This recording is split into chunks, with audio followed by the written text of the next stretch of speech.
Hey folks, thanks for tagging along and checking out this video.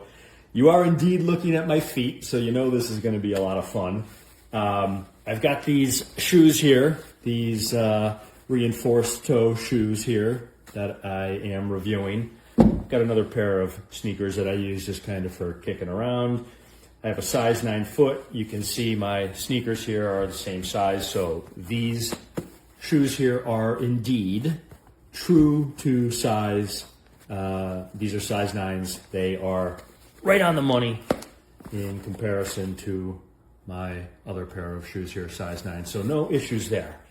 But we do have something of a fundamental problem, as far as I can tell, with these shoes, and that is the design of the tongue here. You can see that it is fully integrated into the shoe. And in all of my years, I have never had such difficulty getting my foot into a shoe before. Now this is the right hand shoe, and with a ton of effort and a little helping of pain, I can indeed get my right foot into this shoe.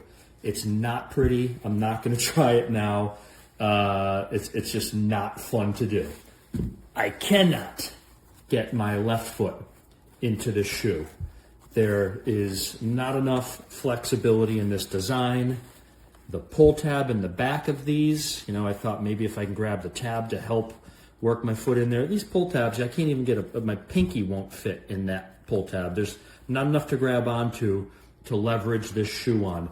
They're just absolutely awful to try to get onto my feet. So that's something of a fundamental and basic flaw in these shoes. And let's face it, they're supposed to go on your feet, so they shouldn't be that difficult to get on there. Size 9 foot down there, and for as long as I've been on this planet, as far as I know, I have a normal size 9 foot. There's nothing abnormal about the shape or anything of my foot. This is just the only pair of shoes that I cannot get my foot into. So, at least the left shoe, I can't get my foot in there. The right shoe, it took me a ton of attempts to get my foot in there, and it did not feel good trying to get my foot in there.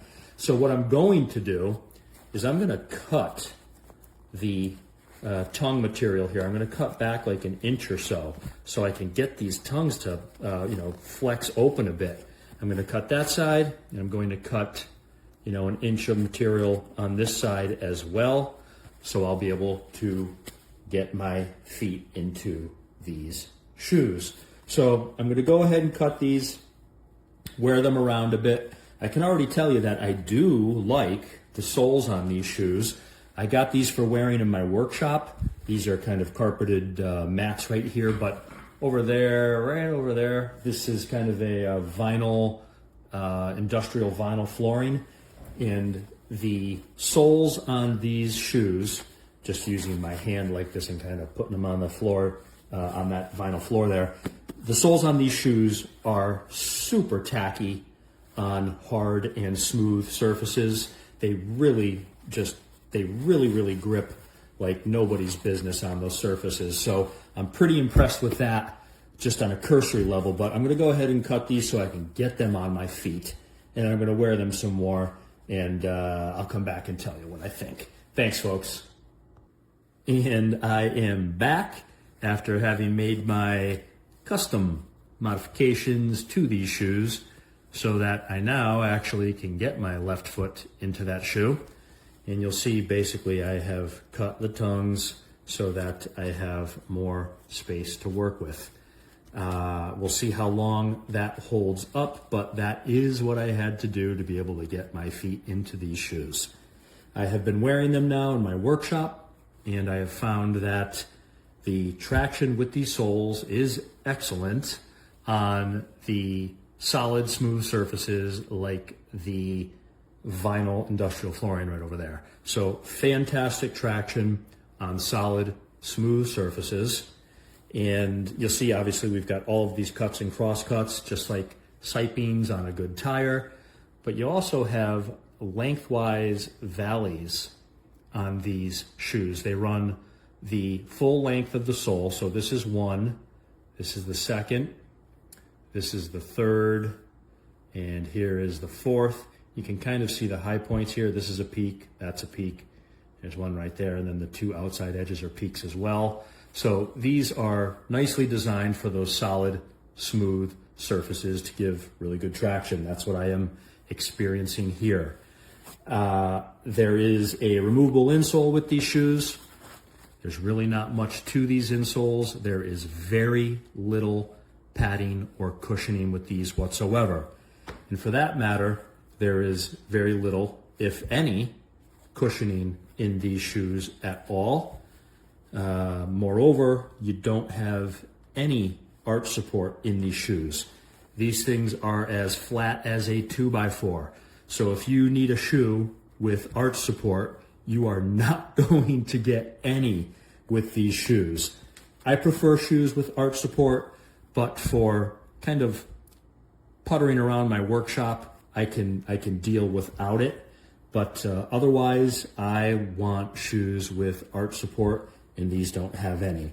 They do have that composite toe, and the shoes overall are quite heavy for their size, probably due to that composite toe. And you do have some pretty hefty material on these soles as well, and I think that adds some weight to these.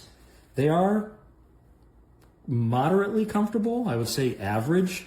So they're not uncomfortable to wear, but I would just prefer cushioning with that insole. I would prefer arch support, and I would prefer some cushioning in the soles as well. But that's not to be with these shoes. So overall, what do I think of these? They're currently going for about $34 and change. I don't like the fact that I had to cut the tongues to be able to even get my feet reasonably into these shoes. So that's a pretty bad start with these shoes. Overall, maybe for you, they might fit better. Maybe you can get your feet into them easier than I did. If you can, that's great. But for me, overall, given what I've experienced here, I don't think these can really go above 3 stars for a rating. And I will leave it at that. I hope that helps, folks. Thank you and take care.